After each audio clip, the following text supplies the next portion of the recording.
Okay, great. Well, I think we can get started with the presentation. So welcome everyone to our draft local plan consultation webinar about Highgate neighbourhood. So this is the agenda for tonight's session. So I'm going to provide a quick introduction to the draft local plan, covering what a local plan is and sort of why we're updating the local plan at this time. And then we'll focus in more detail on the Highgate neighbourhood chapter of the draft local plan.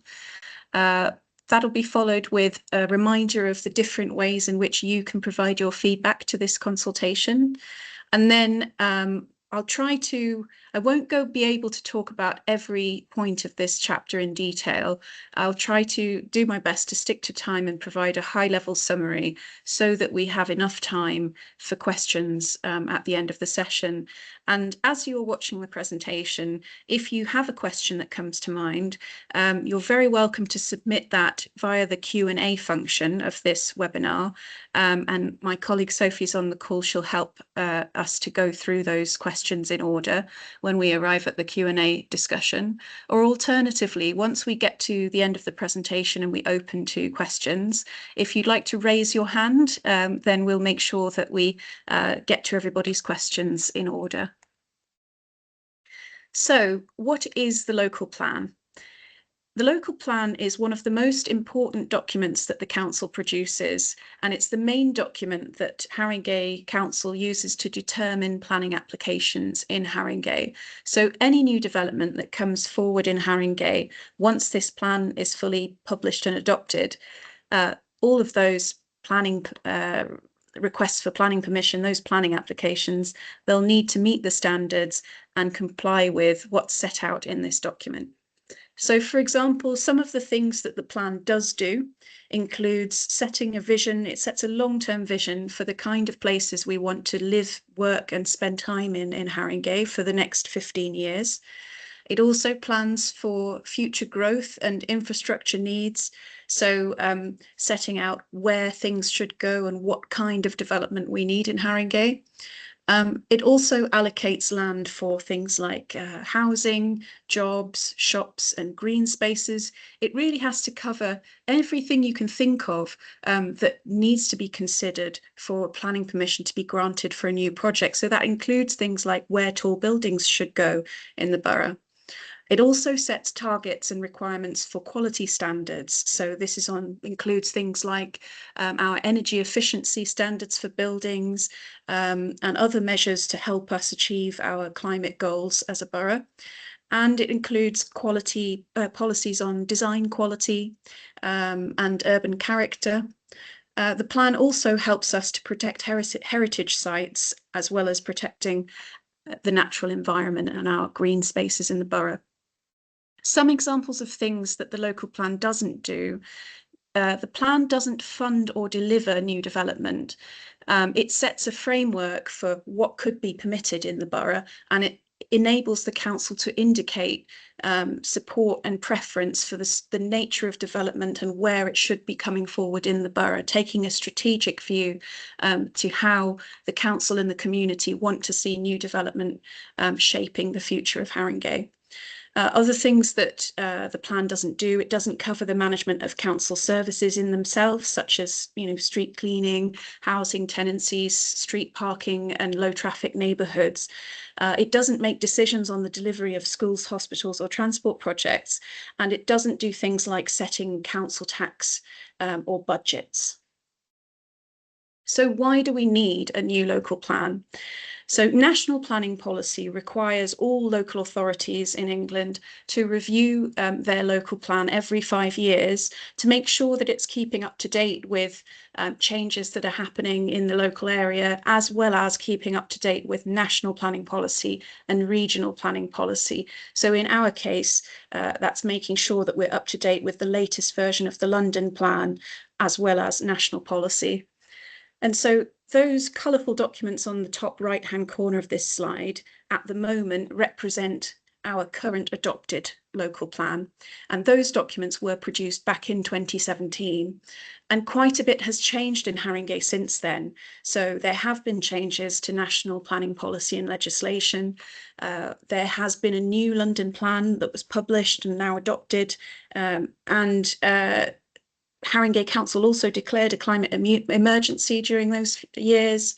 And of course, as with many parts of London and the rest of the country, we are continuing to face the impacts of a housing crisis and a growing focus on health and well-being in the context of ongoing impacts of COVID-19 and the cost of living crisis. So there are also key opportunities in producing a new local plan that include delivering on exciting opportunities such as being the London Borough of Culture in 2027.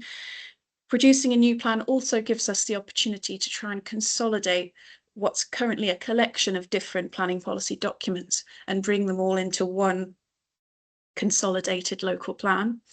And it also helps us to address ongoing challenges in the borough, including the homelessness crisis.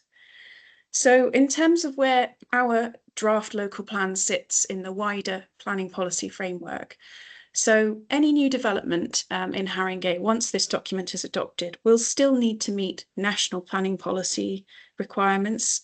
It will still need to comply with the London plan, with the North London Waste Plan also, and any neighbourhood plans that exist in Haringey. And currently, Highgate is our neighbourhood that has an adopted neighbourhood plan. So in the dashed lines on the left-hand side of this slide, those are the planning policy documents which will be replaced by this new local plan when it comes into force. So that includes our strategic policies DPD, the development management DPD, the site allocations DPD, and the Tottenham Area Action Plan. So they will eventually be superseded by this draft local plan once it's finally published and adopted. And then, of course, we have our supplementary planning guidance and documents which help to support the successful implementation of the local plan and help to provide a bit more detailed explanation and guidance around how to implement those policies. So where are we on the journey towards creating a new local plan? Well, national planning policy sets out a statutory process to adopting a plan, and there are key consultation opportunities which are mandatory for us to undertake. And so these are the steps on this slide, sort of set out in simple terms what the key steps of the process are. So we're at the blue point, which is the second step in our journey to achieving adoption of a new local plan. The first step, called the Issues and Options Consultation, or in our case at Haringey, we called it the First Steps Engagement. We undertook that back in the winter of 2020 and then early 2021. That consultation was done during COVID, so it was entirely online. And it was an Issues and Options consultation is a consultation that goes out to the community to ask very big, broad questions and try to understand what's important to everyone in Haringey before we begin the task of drafting a new local plan. So this draft local plan that we've published now and that's under consultation until the 19th of December is the first draft version. It's our first attempt at putting together a full draft local plan, and it's the first opportunity that everybody has to see how we've looked and listened to that feedback that people gave us back in 2020 and done our best to try and shape this draft local plan to address those issues. It's also a really good opportunity for everyone to have their say, because after this consultation closes, we are obliged to record all of the written feedback that we received during this consultation period, and we have to analyse that, look at it, and decide whether or not any further changes need to be made to this draft plan. The next step in the process will be working towards publishing what's called a proposed submission plan. That's a Regulation 19 consultation, for the more technical term for that. And that we're aiming for late summer, probably spring, summer of 2026. that will be when we, having gone away, looked at all the consultation feedback we get during this period and make any necessary changes. We then publish a proposed submission plan. So it's like a second draft of the local plan. At that stage, the plan's starting to become more refined. There's still the possibility to make changes to the detailed wording of the policies, but big changes in terms of what's being proposed in the plan. So removing, changing a whole direction of how a neighbourhood is proposed in the plan. That's sort of at that stage in the consultation, those sort of big changes are less likely to happen. It's more about refining the detail of the policies. So, and after that plan is consulted on, we take on board the feedback we receive. We then start to work towards submitting the plan for examination with a planning inspector. And then there's a formal process towards finally adopting a plan once an inspector has assessed our proposed plan. It's a bit more detailed than that, but that's a sort of high level summary of the process that the journey that we're on. And hopefully that's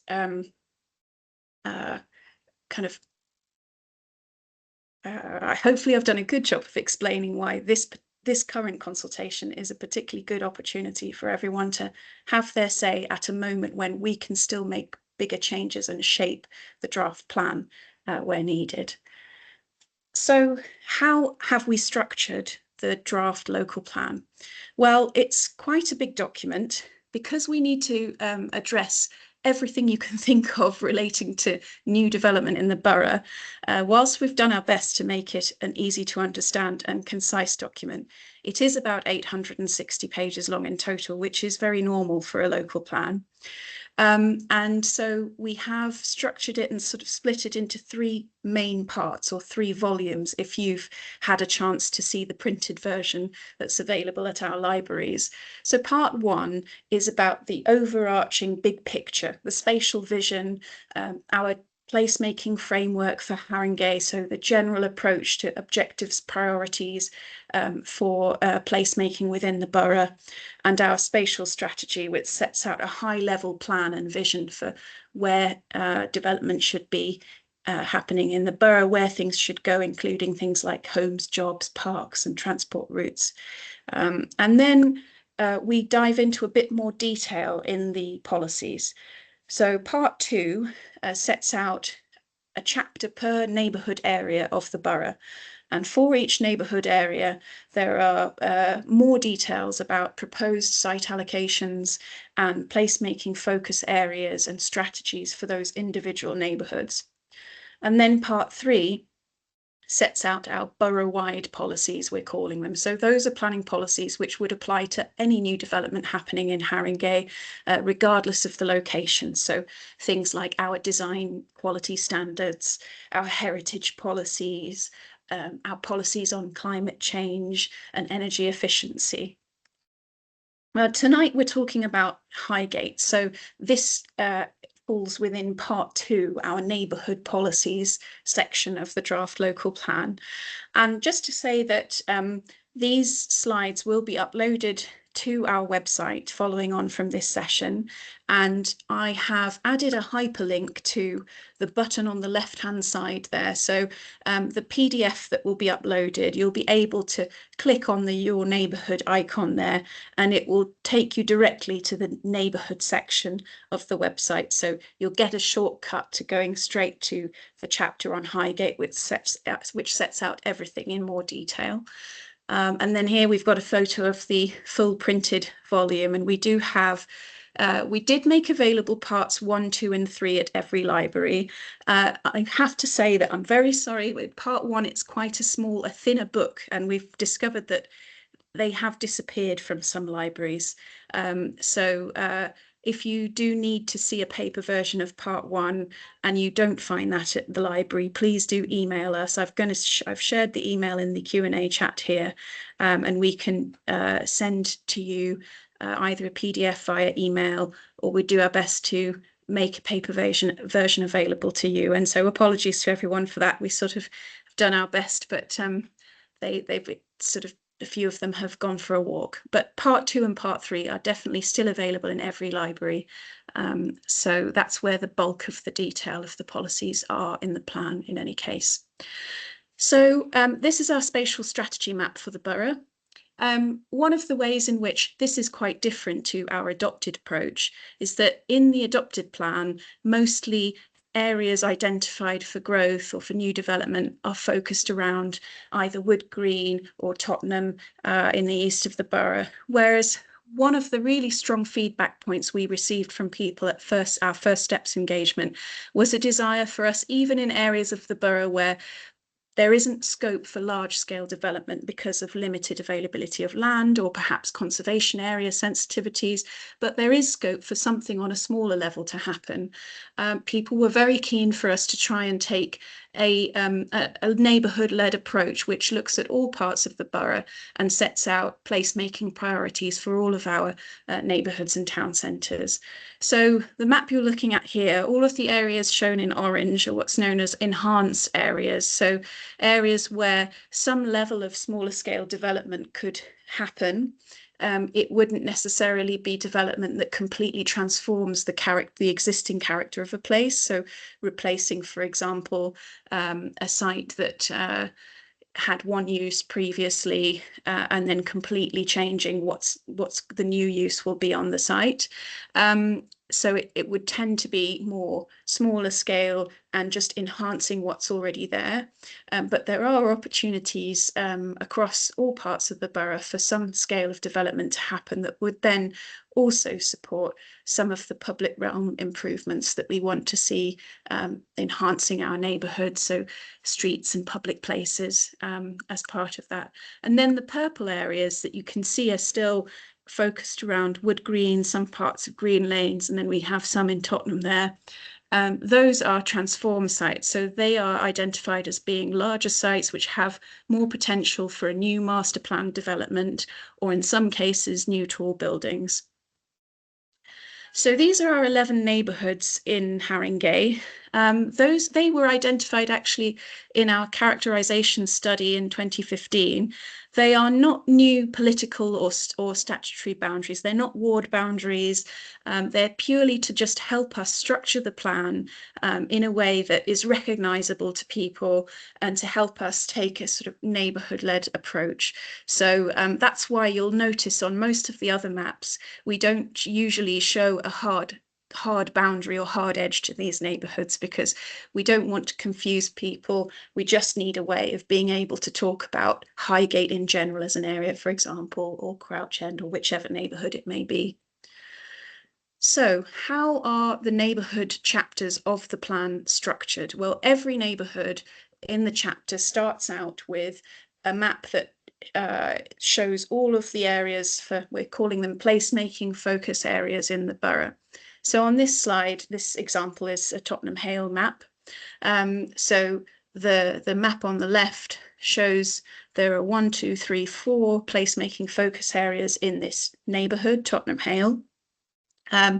There are, alongside the map, there is a written neighbourhood vision that's a one-page summary of the aspirations for by 2042, so in 15 years' time after the plan is published, what do we want to see? How should the neighbourhood have been supported to evolve and continue sort of either strengthening its identity or in some cases introducing new character, new local areas in a neighbourhood. It also then identifies the key placemaking focus areas. Then the next sort of, we zoom in one step into each individual placemaking focus area in that neighbourhood.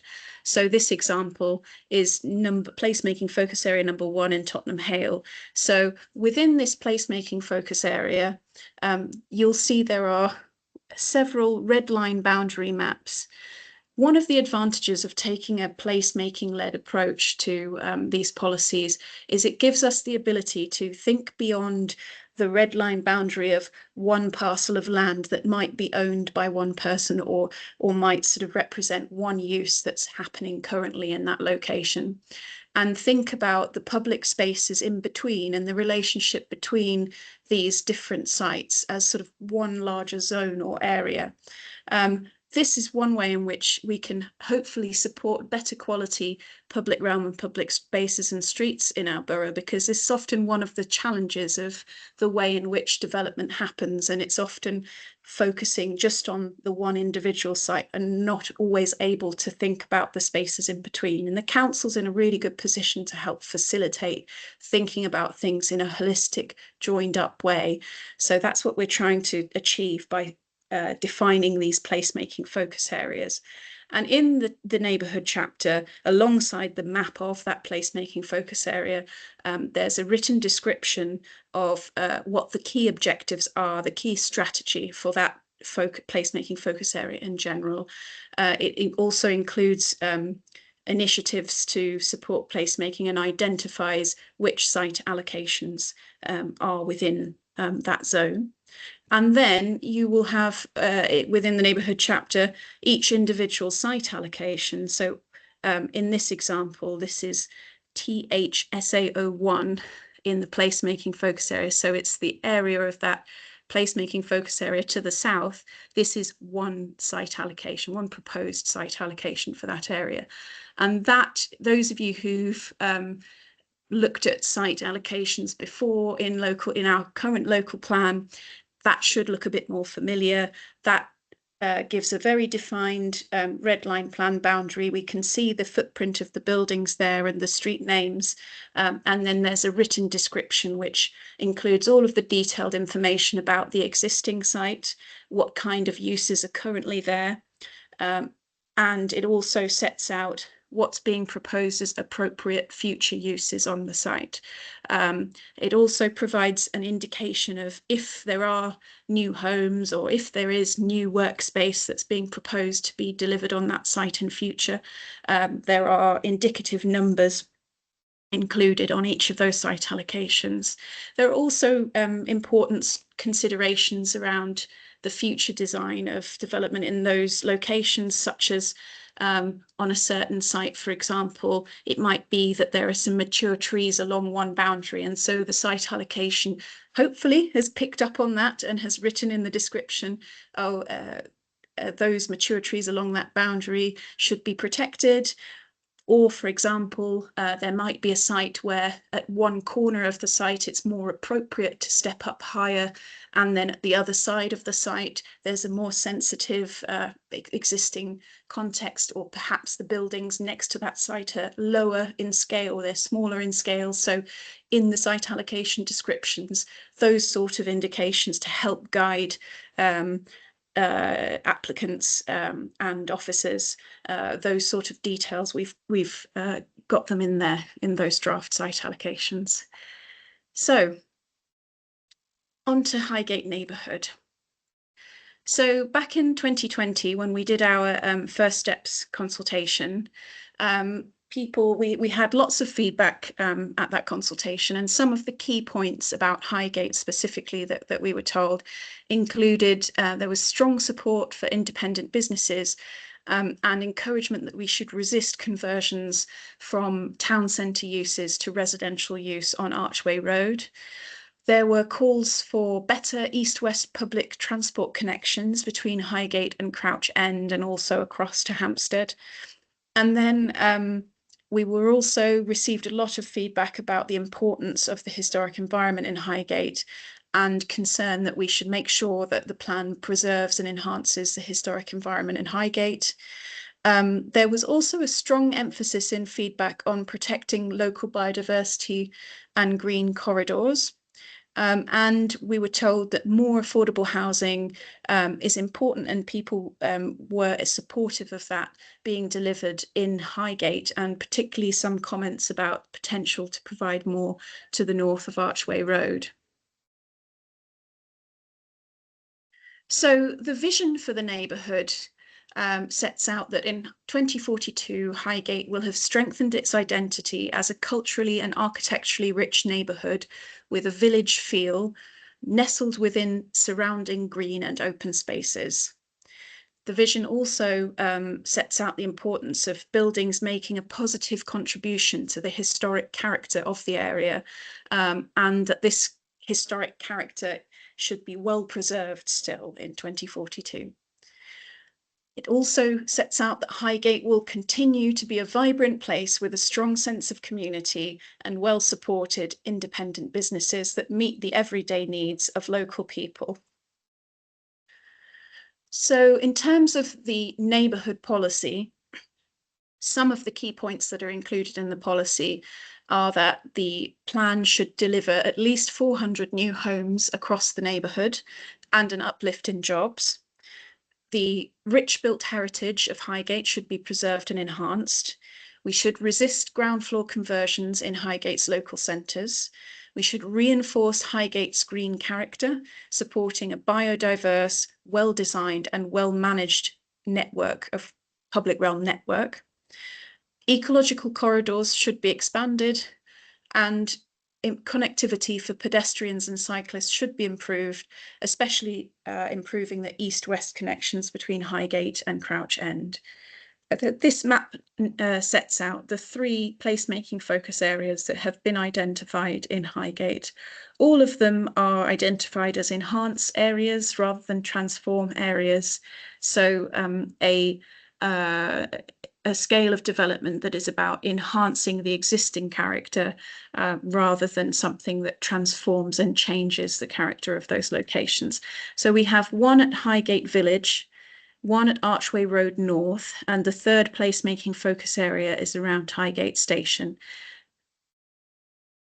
So the first placemaking focus area at Highgate Village, the headlines there are that this enhanced area should create a vibrant and characterful network of mews in Highgate yards, supporting the Highgate High Street local centre. This should include enhancing the character of the mews, ensuring that it remains subservient in scale to the High Street.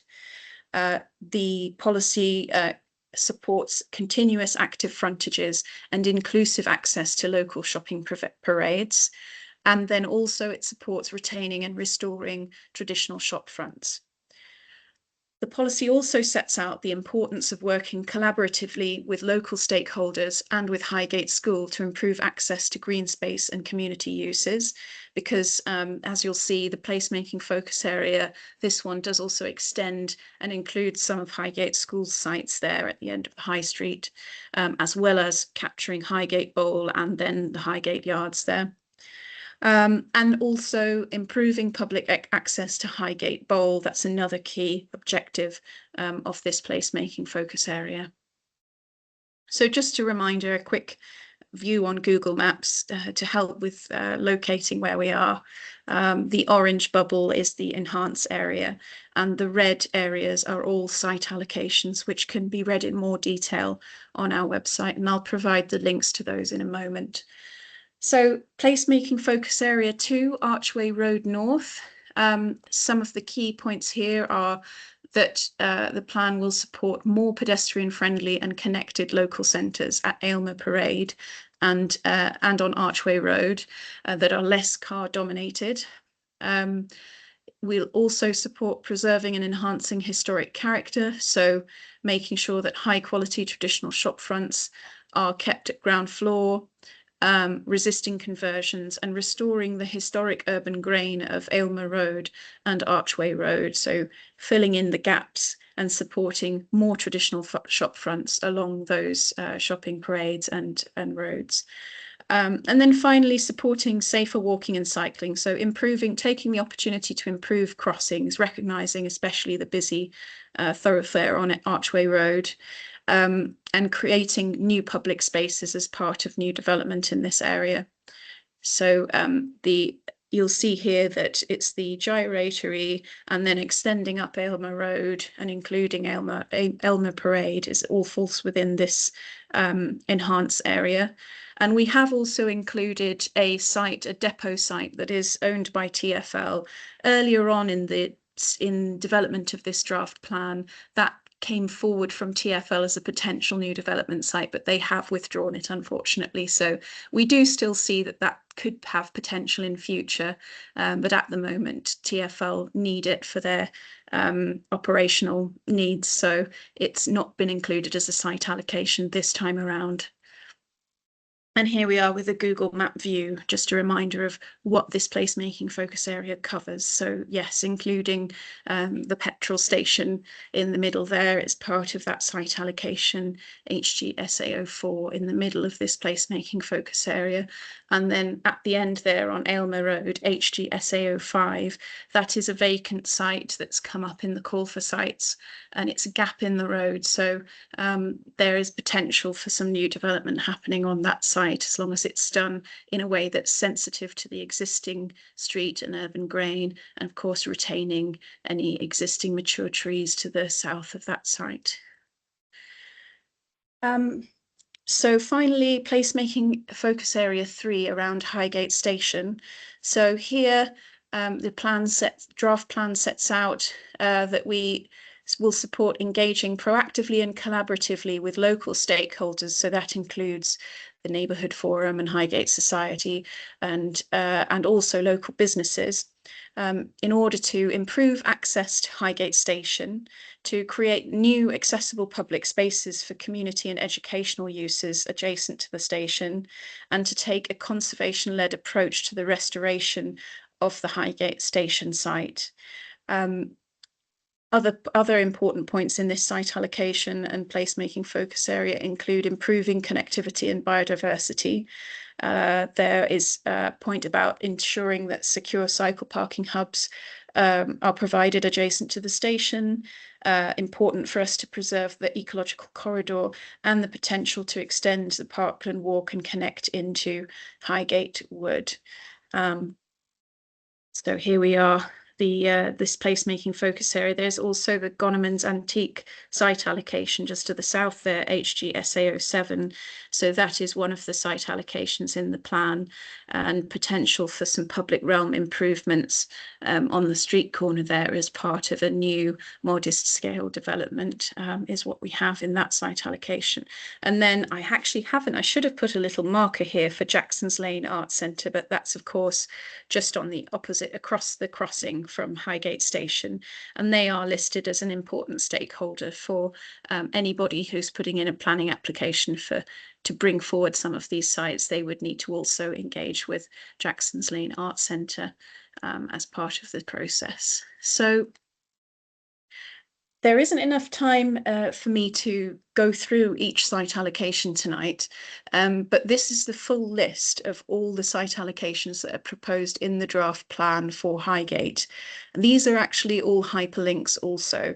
So when the PDF slides go up on the website later this evening, you'll be able to click on any of these and it will take you straight to the web page for that site allocation. You'll see the red line plan and all of the detailed information and text about that site allocation, and you'll be able to tell us if you support it or not, and then there's a box for you to put in a longer comment should you wish to explain in more detail why you feel that way about that site. And just to explain the colour difference here on this list, so all of the site allocations in black here occur within our placemaking focus areas, but there are some potential site allocations in Highgate which don't fall within a placemaking area just because of the location in the borough. They might not be located in close proximity or in a cluster with some of the other proposed site allocations. So they're still in this chapter of the plan, and they just follow on from our placemaking focus areas. And so here the allocations 8 to 12 are all also part of the Highgate chapter. So I do encourage you to take a look at those if you have time. Finally, just a reminder of the different ways in which you can submit your feedback to this draft consultation. So For some, perhaps the easiest way to tell us your thoughts about the draft plan is simply to send us an email to our dedicated inbox for the draft local plan consultation, and that is newlocalplan@haringey.gov.uk, and we've also posted it in the Q&A section of this session as well. There is an opportunity to provide written feedback to us on our paper surveys.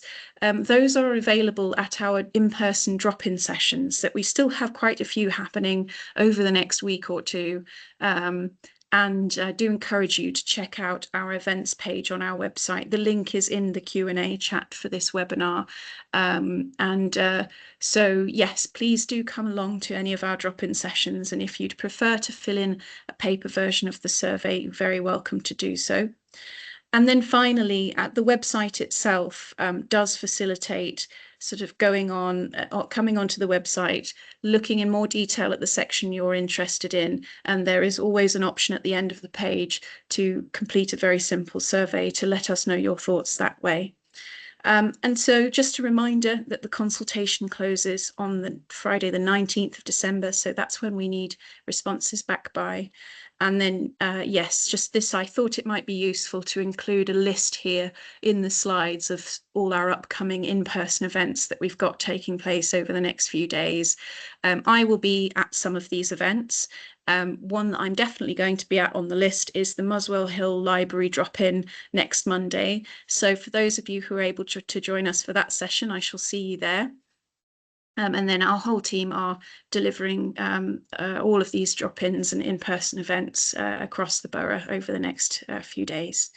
So yes, I think that I've come to the end of the slides there. So I'm going to stop sharing my screen for now.